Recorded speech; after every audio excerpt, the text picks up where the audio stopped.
Welcome to Women of the World. Our program gives a voice to women from around the world who have chosen to make the United States their home. Our show believes in the principles written upon and enshrined by the Statue of Liberty. Here's today's moderator, Comfort Dondo. I would like to first welcome my co-facilitators for the show today.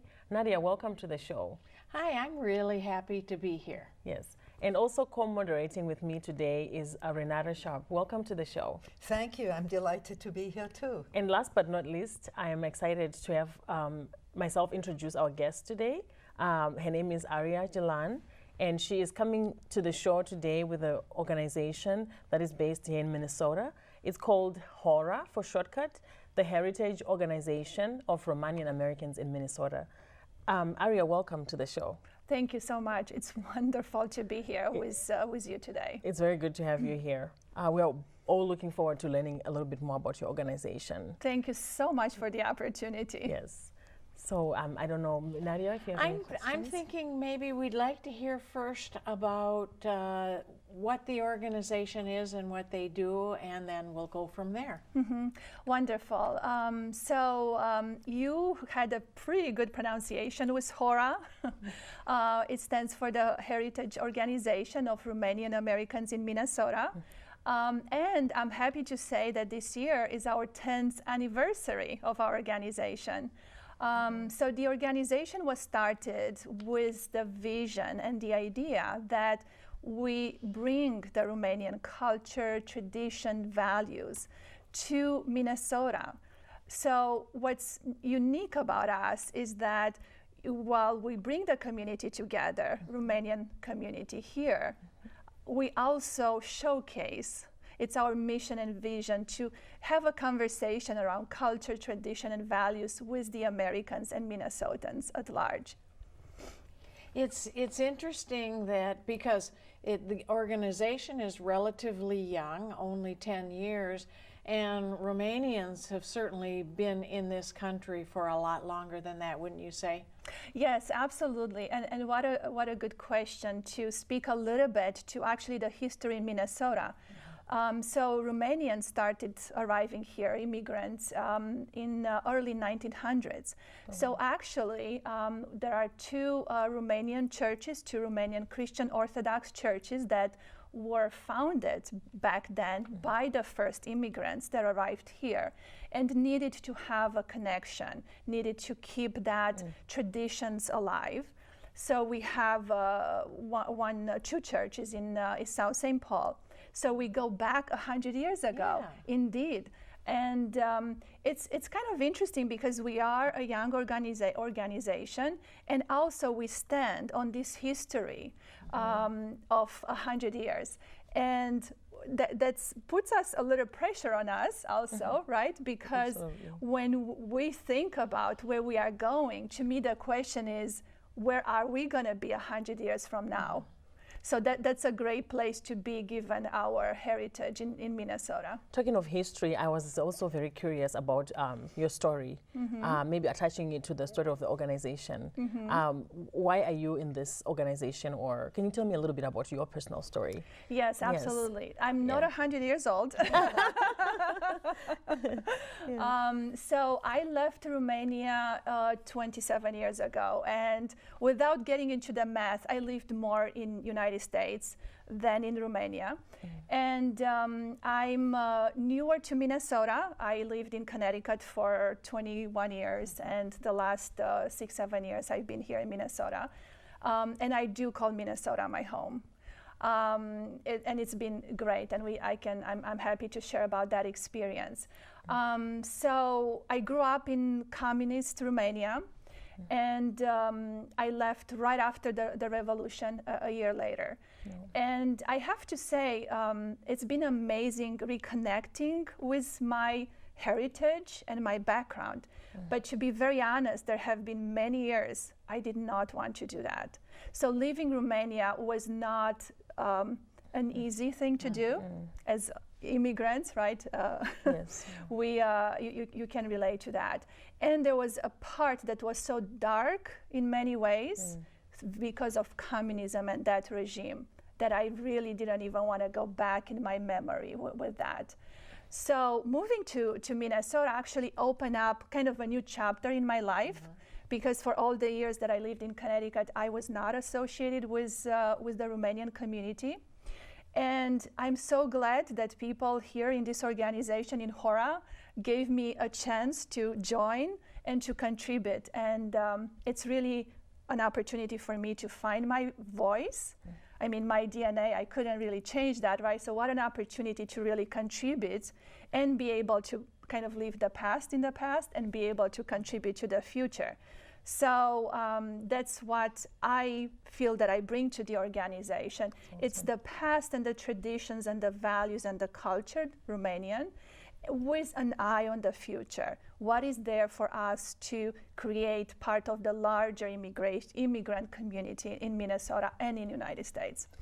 You mentioned preserving for the future. Could you be more specific? What would you consider the most important aspect of your culture or tradition or values that you would want to preserve, and which ones have the best chance of remaining vital and important the next 100 years? Yeah, absolutely. What a beautiful, beautiful question.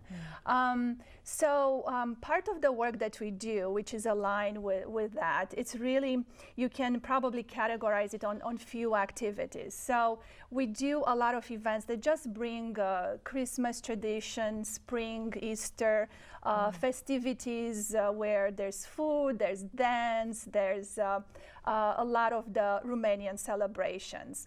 So, and when we do that, people love to, you know, it's kind of going back home without going to Romania. The other piece that we've done, and I think it's very, very, very important, really goes back to documenting the history. It's almost, well, how do you preserve it? And I think you really need to take a step back and say, what is the history to preserve? And we had an amazing opportunity, and that's why Minnesota has been so generous, the state, to allow our organization to document our history. Awesome. We produced 2 immigration documentaries in the last, I would say, 4 years. That's great. First documentary really captured stories of folks that were recollecting stories of their parents or grandparents that immigrated here in the early 1900s. So that was the first part of the chapter. The second documentary, it really captures the immigration stories during the communism to Minnesota, and it's a way for us to again take the history, put it into the present, make sure that our kids, that our family, neighbors, friends, right, all of this is available to everyone actually to watch, and is being shown on the TPT channel. So TPT was our partner in producing this. And the reason I mentioned state of Minnesota is because the funding that we got is through the Legacy project, and the money available to actually document and preserve that history. It's my understanding that Hora is a very important organization, that one of its tenets is also to support American Romanians or Romanians here. Where do you think Romanian immigrants need most help? Yeah, that's another beautiful question, and I can see that you're probably, you know, coming with a background, you know, for yourself as an immigrant, right? And so where Romanian, and it's probably, I would say, probably depends, right? There's not one answer to all. It probably depends, you know, how long ago you've come here as an immigrant. I call an immigrant life like it's a journey, like a roller coaster, and sometimes it changes as you discover who you are and who you're becoming and what you're taking on. So To some Romanians in our community, it's very important to absolutely keep the language. We offer Romanian language classes, so you see young kids, families bringing their young kids to learn the language, and a lot of times they teach them at home, but it's also they do want a teacher to give more structure to it. So there's that aspect, and sometimes we do networking, just professional networking events where we help each other as professionals. That's awesome. To to prosper and again give back also to the community. I assume learning and or refining their English language also in order to be incorporated. Yes, absolutely. So that's what I think it's also, as a community, we are very outwards also, right? It's not about, to be inwards, but outwards. So yes, integrating to the rest of the, communities around us. It's also something that I think we take on and we accept it and we enjoy it and we love being part of the larger community. So yes, absolutely. I know you mentioned that you had lived in Connecticut for like 20-something years, but you didn't feel like a part of the connection with your Romanian community. I was curious about, is there some things about Minnesota that specifically made it easier for you to reconnect? Because from my personal experiences, I feel like Minnesota is one of the best places in the country that actually offers opportunities for those who are not originally from Minnesota to connect with their culture. What has been your experience? I have to say, I feel the same way. Okay. I think I've become the biggest promoter. Maybe you're the big one. We can see about that, right? And I still remember when I told my friends I'm moving here, and I moved for a job, and they're looking at me like, "Why would you do that? Like, what's wrong with you?" And what I discovered is genuine, amazing people with a lot of values, right? So the values of family, good education. Yes. And embracing others.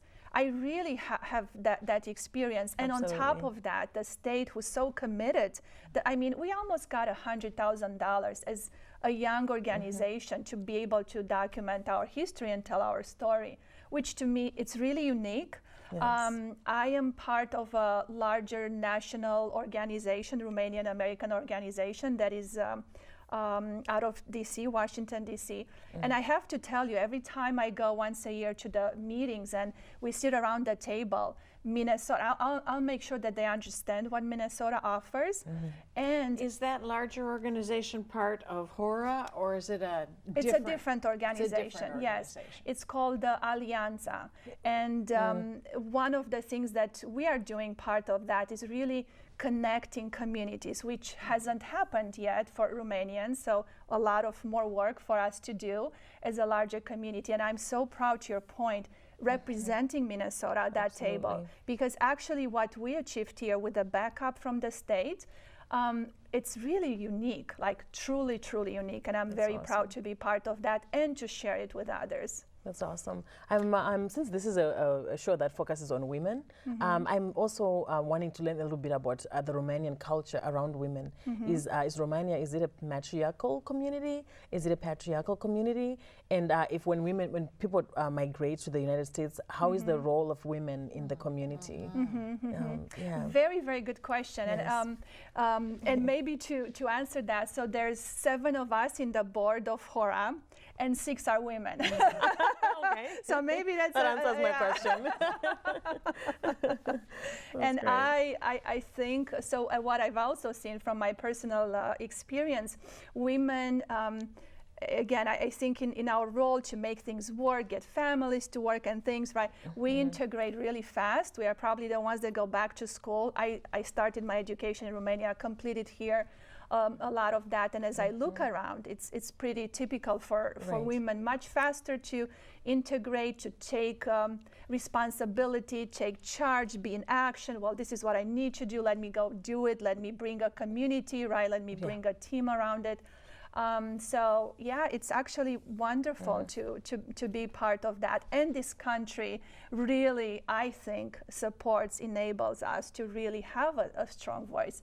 And I know there's a conversation where more needs to happen, and we are causing that conversation.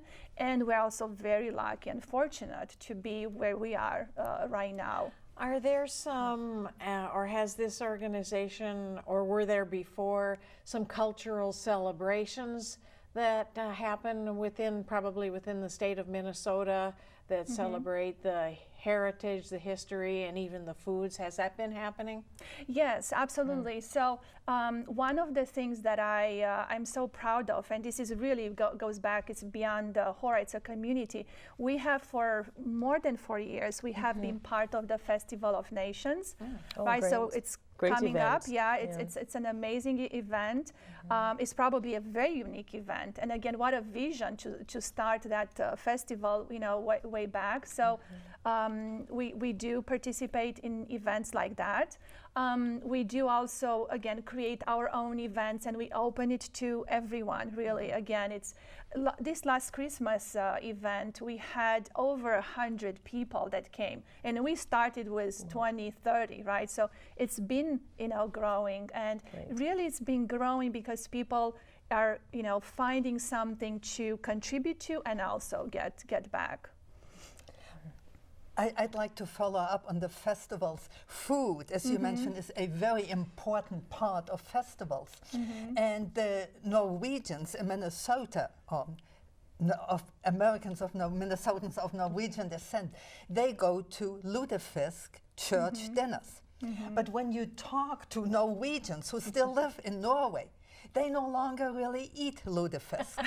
And so I'm wondering, is there an emerging difference between the culture or the customs that Romanians in this country cherish and the Romanians in Romania? Is there a difference that maybe even grows, or what is the...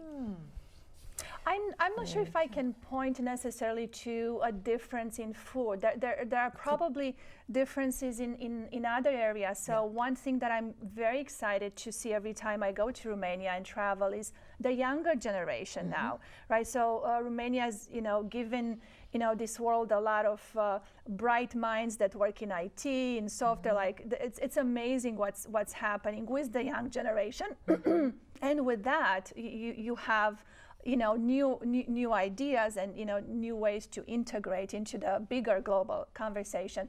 I'm not really sure if I can say so something particular about food or about traditions, because even in Romania after revolution, people went actually back in celebrating their heritage a lot more than I got to see growing up in communist Romania. So that's my experience to that.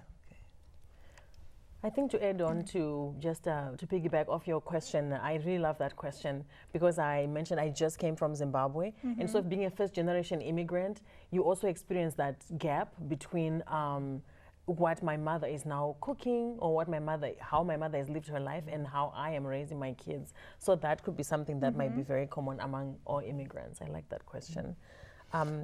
I guess to follow up with that, I wanted to ask a little bit more again. It goes back to the roles of women in motherhood in the Romanian community. How easy or how hard is it to preserve that cultural piece with the next generations, for example, like with your children? And how much of that do you think you're just letting go, like language or other parts of your culture? Yeah, so both of my kids speak Romanian. They didn't have a chance to actually, they probably can read some, but not as good with reading. So is there a challenge? It's really an effort, right? And that as a parent, you want to be mindful of, right? And you realize that if you don't do it, then probably, the years will pass and you might be passing on something. I can tell you my kids are very happy that they speak the language, and which enables them when they travel to Romania to be able to interact with everyone else, although a lot of people especially younger, they speak English really well. So it's really also a bridge to their past and to their, bigger family. Do you still have family there? Yes, I do. Yes. All my family is there. My mother, who's 83, and all my family is So still you in left Romania. a lot of family behind. Yes, That would yes. be hard. Do you Yes, get to go absolutely. often, or? I started going a lot more often. Actually, I didn't go last year. My mom got really, really upset. So I really promised that I'm going this year. And I will not change my mind because that will not be good. Yeah, no, probably not. That's great. And now it's interesting because my work here in the community is also making me think of things that I do differently there. So, for example, it's not just about a vacation. And even some other board members in Hora, when we go back, we look at contributing to the community. If it's an orphanage, That's that great. we raise some money here and then we go bring supplies. So it's very, very interesting how this work here it kind of shows up in many other things that I do, and then my kids get to do, right? So we're talking about the role of women because we are these role models for our kids, right? Absolutely. Our kids grow up seeing that and then taking that on for themselves. And to me, this is the biggest pride, right? Right, absolutely.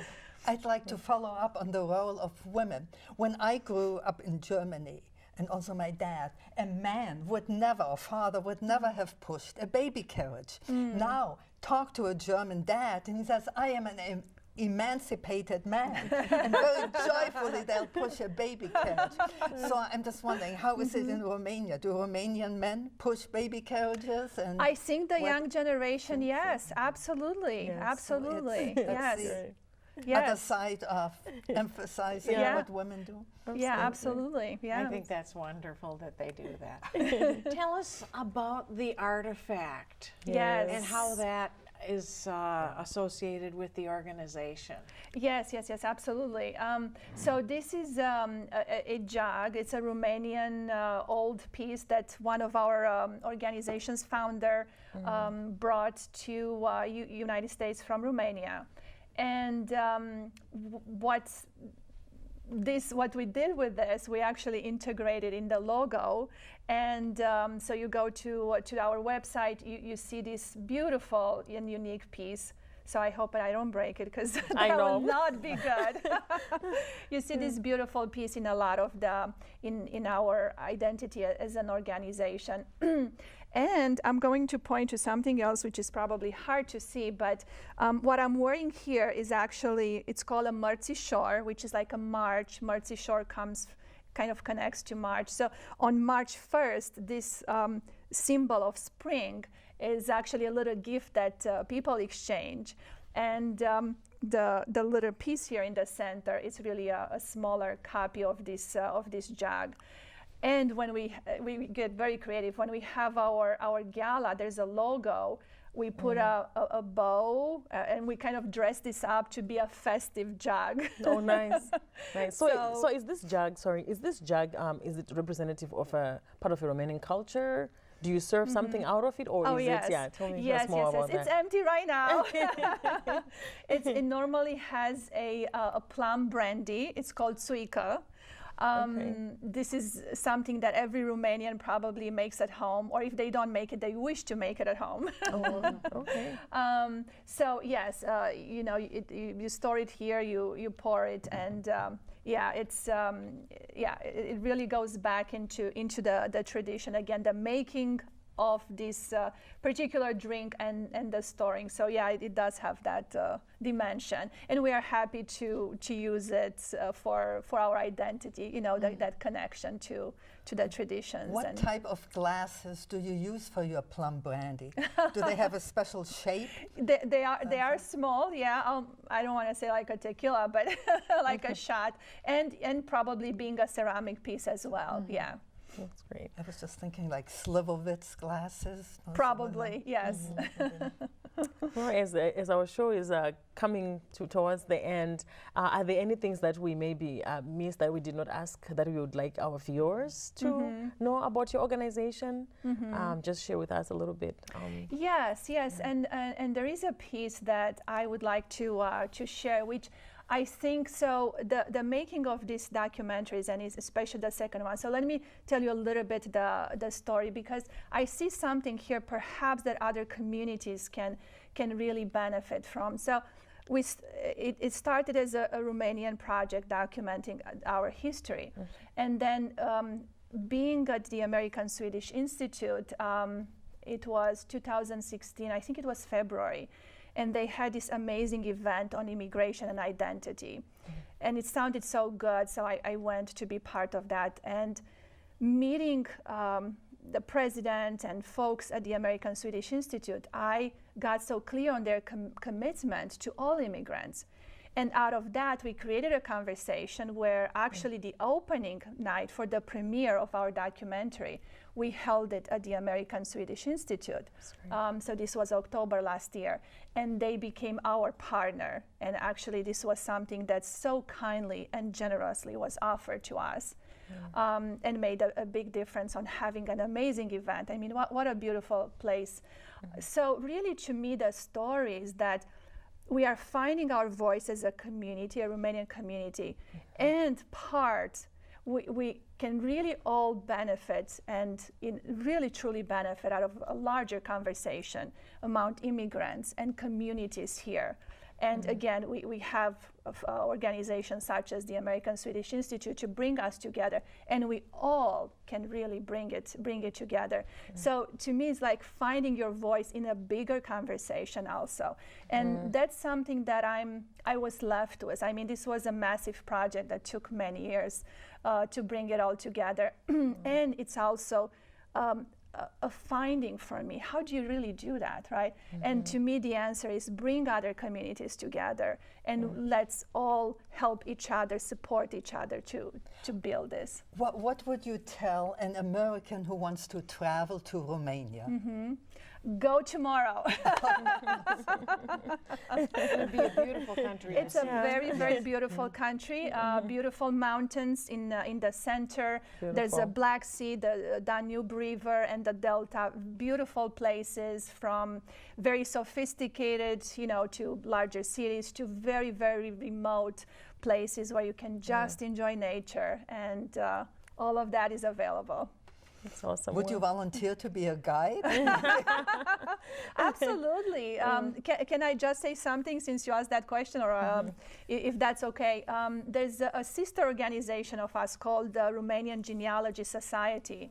And this is something that they are actually taking Romanian second, third generation, probably more like third generation. So last year there was a trip, or the year before, that several of them took to Romania to find actually their beginnings and document in the archives, and they had an amazing time. So, I mean, that's another way to really travel and get to see how you discover your identity in this conversation. That's great. Well, Arria, thank you so much for being here today. And with the team that has been co-hosting with me, thank you, ladies. It has been such a wonderful show. I feel like I have learned a lot, and I'm sure you would agree. Thank you for taking your Saturday time to be with us here. Well, I enjoyed being in this conversation, and thank you for what you're doing, bringing this to the world. And thank you for watching Women of the World. We'll see you next time.